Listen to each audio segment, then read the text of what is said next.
Hi, Tam here. I've always liked sci-fi, but I've always felt, and to this day I still feel that, sci-fi movies and books are missing one important point actually, and specifically I'm talking about those where there is contact between extraterrestrial life and terrestrial life. All these movies are missing a very important point, and it's the relativity of size from world to world. Let me explain, right? Typically in a sci-fi movie, right, where there is extraterrestrial contact,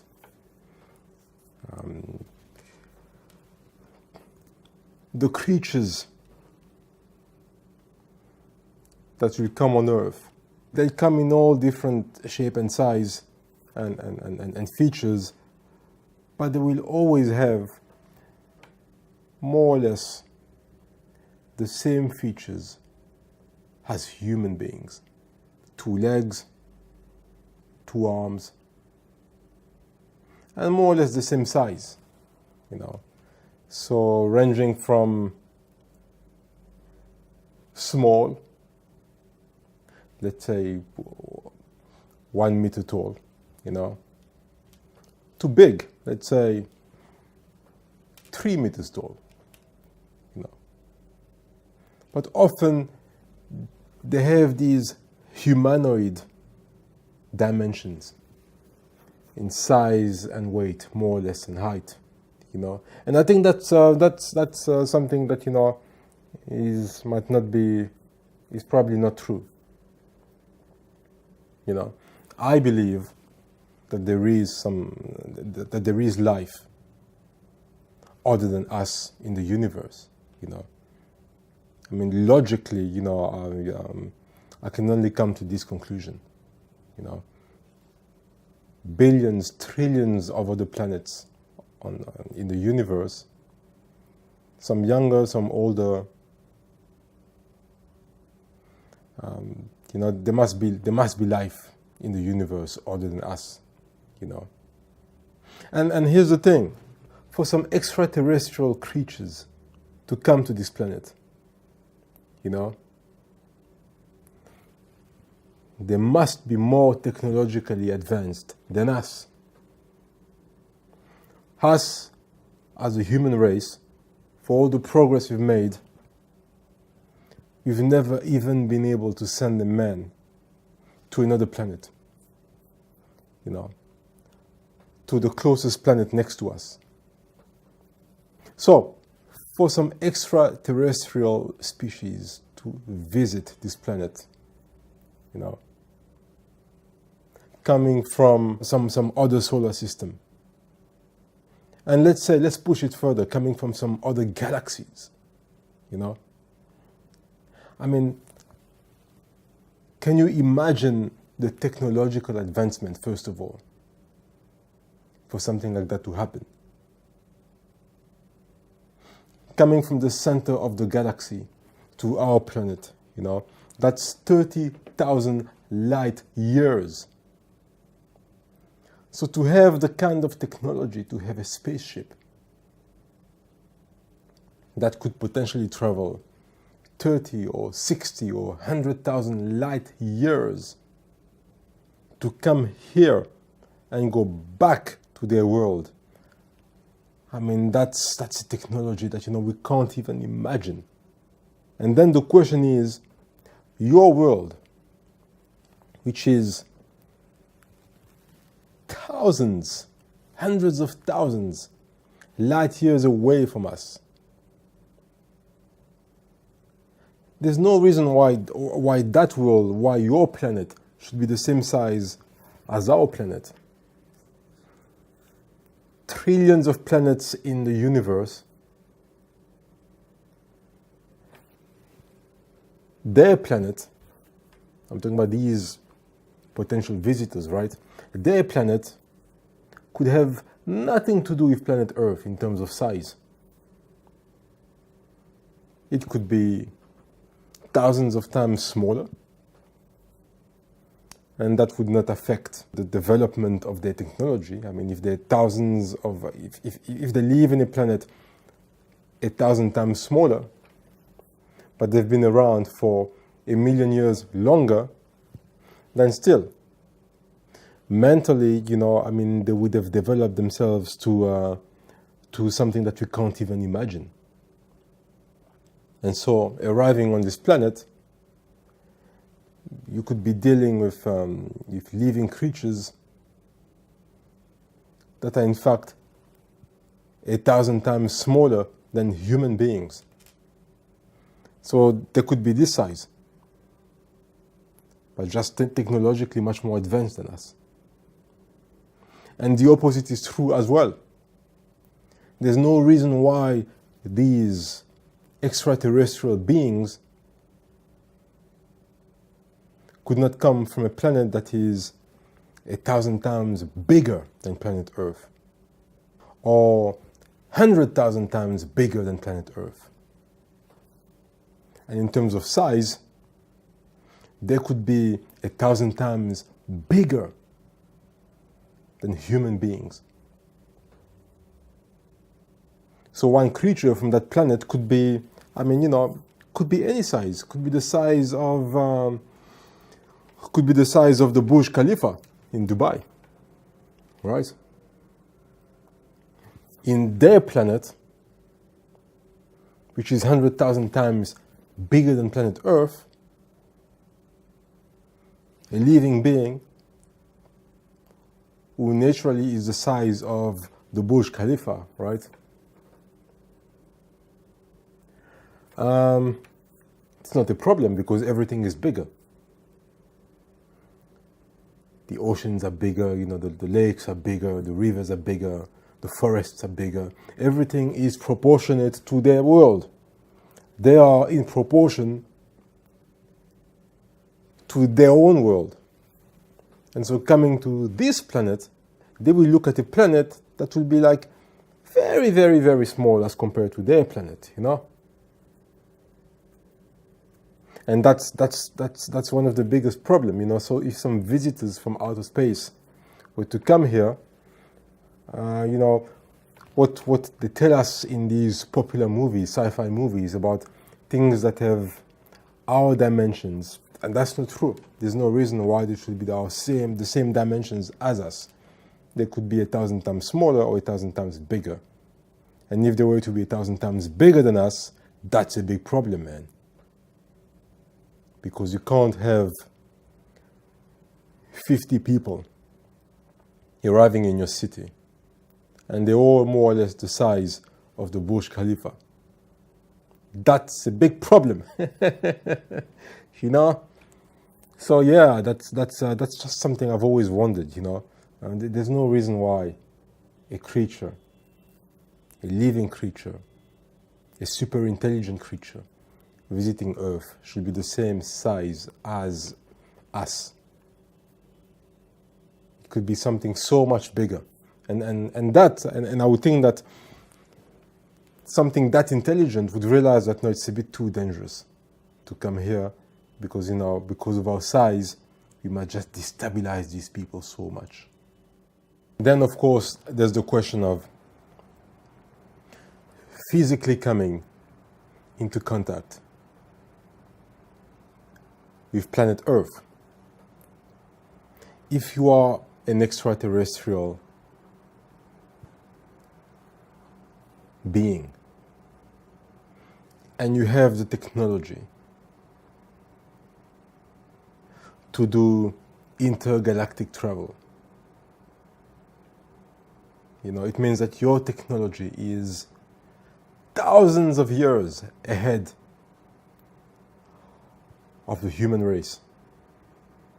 If you have that technology, why, if you have that kind of technological advancement, mental emancipation and everything, why would you even come into contact with human beings? Because for you, looking at humans will be a bit like the way us humans are looking at chameleons. You know, so there would be nothing to talk about. You're talking about people who are living in a world that is, what, for the sake of argument, 100,000 years more advanced than us. Can you imagine the level of advancement? Why would they risk coming into contact with us? First of all, the first step for them would be to observe us from outside. So, and that's why I think that, there will never really be any contact between a superior extraterrestrial life form and us. Because that life form will probably come, not arrive on the planet, but stop on the outskirts of the solar system, perhaps. And observe us for a while. Look at the going-ons on planet Earth and probably think, that's pathetic. I mean, these people are millions of years behind us.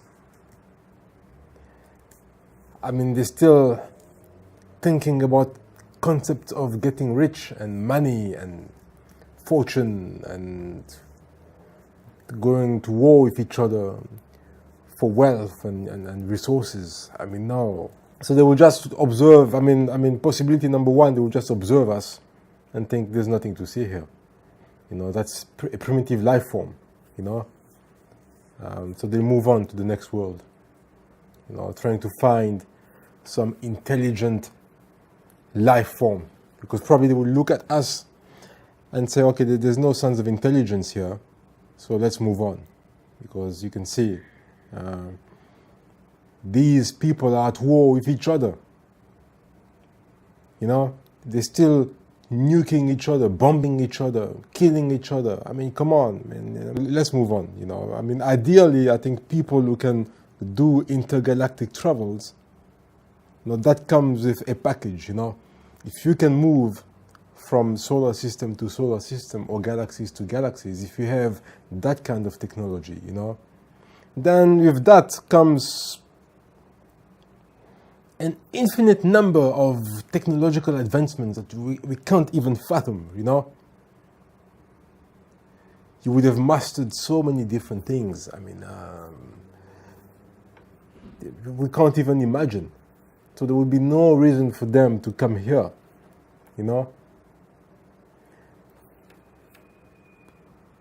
We would not go in a world and try to interact with people who are still living in a prehistoric world of Neanderthals and Cro-Magnons and dinosaurs and stuff like that. No, why would you even, no. You just move on. So such creatures, such people, they would obviously move on and look for a more advanced world. Maybe some people who are, let's say, 50,000 years more advanced than human beings. And then they would think, okay, so these people are a bit more advanced. At least they've realized the futility of wars and they left that behind 25,000 years ago. And now, I think we could possibly try and communicate with those, They are also traveling as well. They're able to go to different solar systems, There's a bit of brain power in there, So that's why I think you would never be able to be in contact with extraterrestrial life. Even if they decided to come on this planet, they would never contact us. We are polluting this place so much, The atmosphere is polluted, The waters are polluted. We are still using uranium and all those dangerous chemicals, that we haven't mastered actually,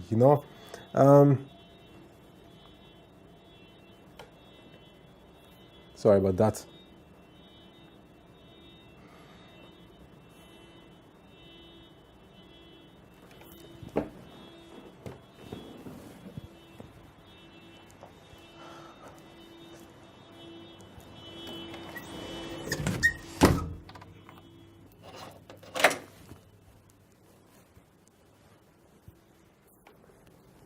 I mean, we are polluting this planet so much. The air is polluted, the atmosphere is polluted, our waters are polluted, you know, we're just polluting the world, you know, even in industrial, you know, mining and all these things, you know, we're very primitive, basically. So they might decide to come in, but then they will just, again, from the outskirts of the solar system, or maybe from a place where we can't even see them. We would not even know they're watching us, you know, because they're so advanced. They could just be there observing us. And they will probably just send some probes, measure the level of pollution on our planet, and they would say, okay, we'll pass. This is toxic levels here. And these people have brilliantly fucked up. So we're moving on, you know.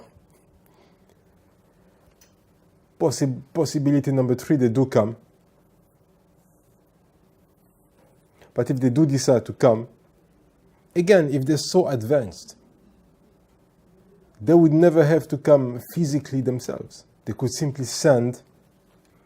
I mean, you know, again, it's a technology that we could not understand. We can't possibly understand. So they could just send some kind of clones or, you know, not humanoid, but humanoid for them, you know.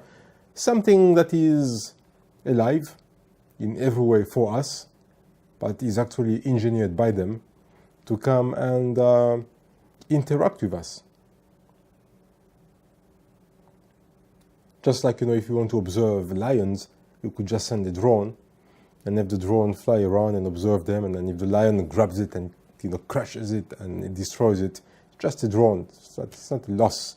It's not something alive, you know. So they could do the same. They could just send something that looks alive, that even looks like us. They could make it humanoid, make it interact with us, and the whole time we're thinking that, you know, we are interacting with extraterrestrial life.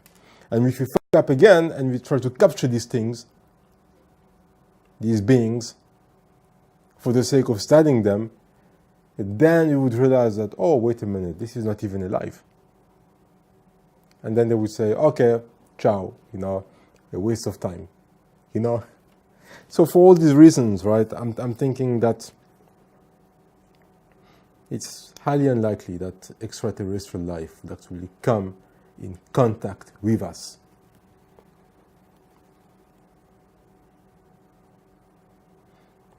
Anyway, that's my take on the subject. Cheers.